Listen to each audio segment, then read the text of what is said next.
మీ కామెంట్లు నా సమాధానం కార్యక్రమానికి అన్నదాతలకు ఆత్మీయ స్వాగతం. ముందుగా యశ్విన్ రాయ్ గారు, అంగళ్ళు 560 అంటున్నారు, నిజమేనన్న?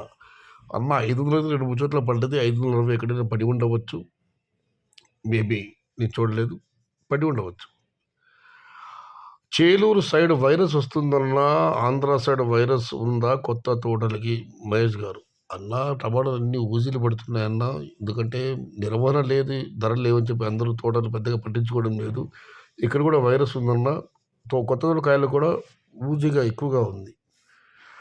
అలో సైడ్ బై చిన్న మండి సెంటిమెంట్ 430 రూపాయలు. ఈ ధరపైన తమిళనాడుకు 4, తిరుపతికి 2 లోడ్లు అయ్యాయి.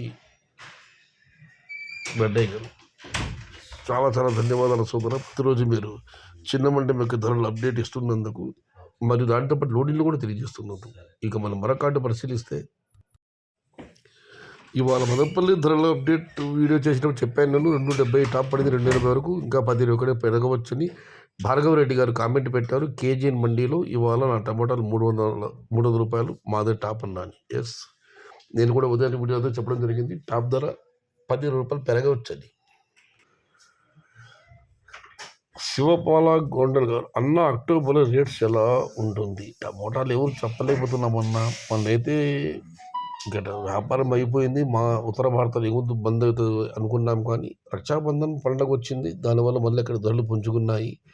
ఎప్పుడు ఎదురుతుందో అంచనాకు రాలేకపోతున్నామన్నా, బట్ మంచి ధరలు ఉండే అవకాశం ఉందని నేనైతే అనుకుంటున్నాను.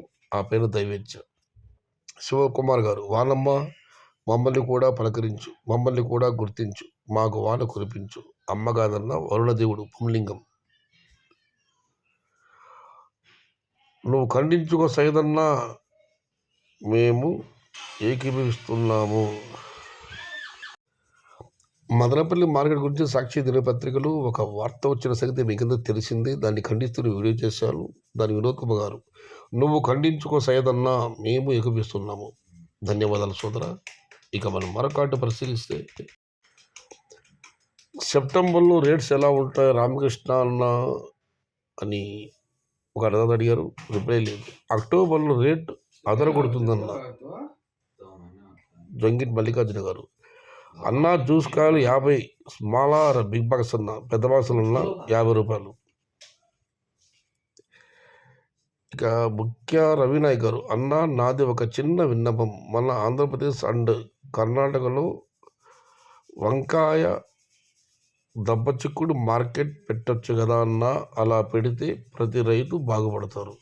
కర్ణాటకలో ఉంది కదా ఆల్రెడీ, కోలార్లో ఉంది, చింతామణిలో ఉంది, మదనపల్లిలో కూడా సంత ఉంది, అక్కడైతే పెద్దగా రాదు. మీరు అన్నట్టు పెద్ద మార్కెట్ లేవు. దీనికి 3 రిప్లై కామెంట్ వచ్చాయి ముఖ్య రవినాయక్ గారికి.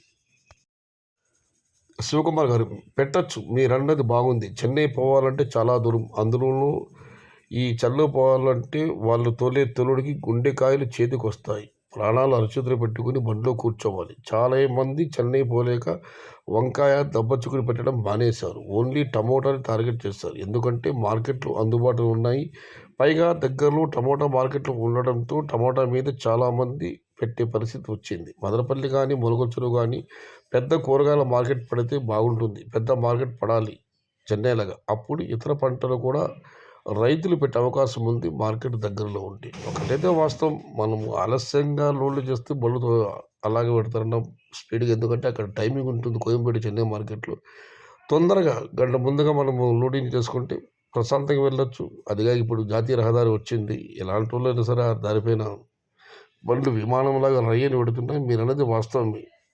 చెన్నై అన్ టైంలో బయలుదేరుతున్నారు, తోట దగ్గర 6, 7 అలా అయిపోతుంది టైమింగ్ అందుకోవాలంటే డ్రైవర్లు అలాగే పెడతారు.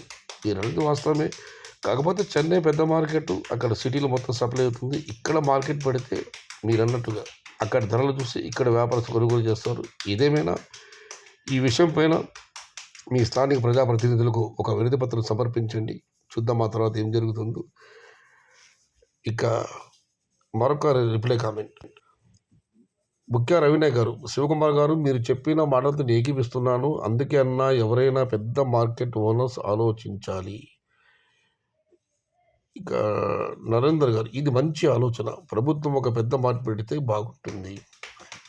మొత్తం మీదైతే దబ్బచుకుడు వంకాయలు చెన్నైకి పోలేక చాలామంది భయపడి టమాటా పంట పడి, ఎందుకంటే చుట్టుపక్కల టమాటా మార్కెట్లు ఉన్నాయని. వంకాయలు, కూరగాయల మాట ఏదైనా పెద్దది పడితే రైతులు ఇక్కడికే తోలేస్తారు. రైతులు కూడా కాస్త ఇతరత్ర పంట పెడతారని శివకుమార్ గారు కూడా కామెంట్ పెట్టారు. చూడాలి, ప్రభుత్వం దీనిపైన స్పందించాలి. మీరు మీ మీ స్థానిక ప్రజాపతి కలిసి వినతి పత్రాలు సమర్పించండి. రైతులందరూ సమిష్టిగా వెళ్ళి చూద్దాం, ప్రభుత్వం ఏమైనా ఈ విషయంపైన ముందడుగు వస్తుందేమో. ఇది ఈరోజు మీ కామెంట్లో నా సమాధానం.